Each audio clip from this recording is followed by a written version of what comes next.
Praise the lord. ప్రభునందు ప్రియ సహోదరులకు యేసుక్రీస్తు వారి ప్రశస్తమైన నమ్మదగిన నామం పేరిట వందనాలు మరియు ఉదయకాలపు శుభాలు. ప్రతిరోజు ఉదయాన్నే ధ్యానించే ఈ వాగ్దానం మీకు రోజంతటికి ఆశీర్వాదకరంగాను దేవుని మాటగా మిమ్మల్ని బలపరిచేదిగా ఉందని విశ్వసిస్తున్నాం. ప్రతిరోజు తప్పక అందించే భాగ్యాన్ని దేవుడు అనుగ్రహిస్తున్నందుకు దేవునికి స్తోత్రాలు.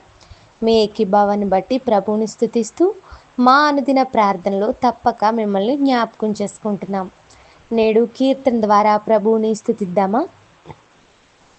కోట్ల దూతల మధ్య కొలువులో నా ప్రభుతో కలిసుండే దినమెప్పుడో, ఓ కోట్ల దూతల మధ్య కొలువులో నా ప్రభుతో కలిసుండే దినమెప్పుడో, భక్త కోటి జనుల బృందముతోనే చేరి స్తుతించే దినమెప్పుడో, భక్త కోటి జనుల బృందముతోనే చేరి స్తుతించే దినమెప్పుడో. ప్రియ యేసు రాజా నీ రాక కోరకై నేనెదురు చూచుచుంటినో, నా ఆశ తీరా నా కన్నులారా నేనెప్పుడు నిన్ను చూతునో, నా ఆశ తీరా నా కన్నులారా నేనెప్పుడు నిన్ను చూతునో. హల్లెలూయా. చాలా అందమైన పాట కదా ఇది. నా ఆశ తీరా నా కన్నులతో ఎప్పుడు చూస్తాను ప్రభు అంటూ భక్తుడి పాటలో ప్రభువును చూసే తరుణం కోసం ఆశతో ఎదురు చూస్తున్నాడు. ప్రభు రూపాన్ని, ఆయన రాజ్యాన్ని, కోట్ల దూతల మధ్య స్తుతించే దినాన్ని తలుచుకుంటూ ఎప్పుడు నేను అక్కడ ఉంటానో, ఎప్పుడు ప్రభువును చూస్తానో, ఎప్పుడు స్తుతిస్తానో, ఎప్పుడు కోట్ల దూతల మధ్య నేను కూడా ఒక్కడినై ఉంటానో, నా ఆశ ఎప్పుడు తీరుతుందో అంటూ దేవుణ్ణి స్తుతిస్తున్నాడు. చాలా అద్భుతమైన పాట, నేర్చుకోవడానికి ప్రయత్నించండి. నేటి వాగ్దానం ఇర్మియా గ్రంథం 32వ అధ్యాయం 39వ వచనం. మరియు వారికిని వారి కుమారులకును మేలు కలుగుటకై వారు నిత్యము నాకు భయపడినట్లు నేను వారికి ఏక హృదయమును ఏక మార్గమును దయచేయుదును.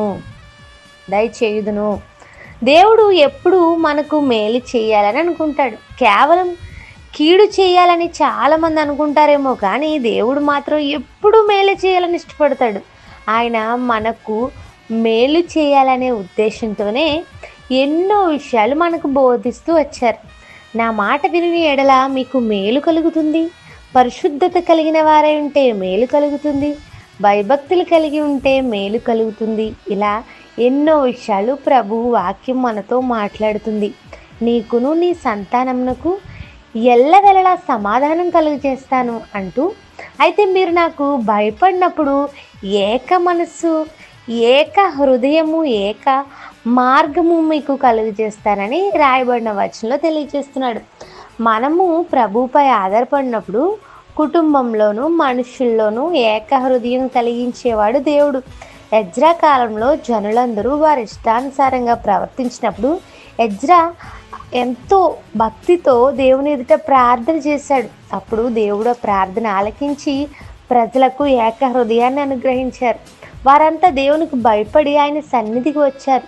వర్షం అనే కూడా లెక్క చేయకుండా కన్నీళ్లు విడిచుచు దేవుని పట్ల తన భయాన్ని తెలియజేశారు. వారి పాపాన్ని, దోషాన్ని విడిచిపెట్టారు, దేవునికి భయపడ్డారు. ఎప్పుడైతే దేవునికి వారు భయపడ్డారో వారు మేలు పొందుకున్నారు. ఈ ఉదయం మేలు కావాలని ఆశిస్తున్నారా ఎవరైనా? అయితే నిత్యము దేవుని ఎడల భయం కలిగి ఉండండి. ఆయన యందు భయభక్తులు ఏక మనస్సును, ఏక మార్గాన్ని ఇస్తుంది. తల ఒక దారి వెళ్ళిపోతే మనము గమ్యాన్ని చేరలేము, కానీ ఏక మార్గంలో ప్రవేశించినప్పుడు మనము మేలు పొందుకుంటామని వాక్యం సెలవిస్తుంది.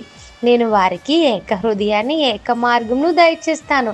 ఎప్పుడు అంటే వారు నా ఎడల భయం కలిగించి కనపరిచినప్పుడు. దేవుని ఎడల భయభక్తులు కలిగి ఉందాం.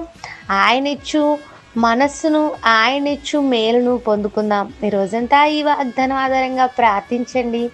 ప్రార్థన. నమ్మకం గల మా తండ్రి, మాతో మాట్లాడిన మాటలు బట్టి స్తోత్రాలు. మా ప్రియులను ఈ దినమంతా ఈ మాటల ద్వారా బలపరచండి.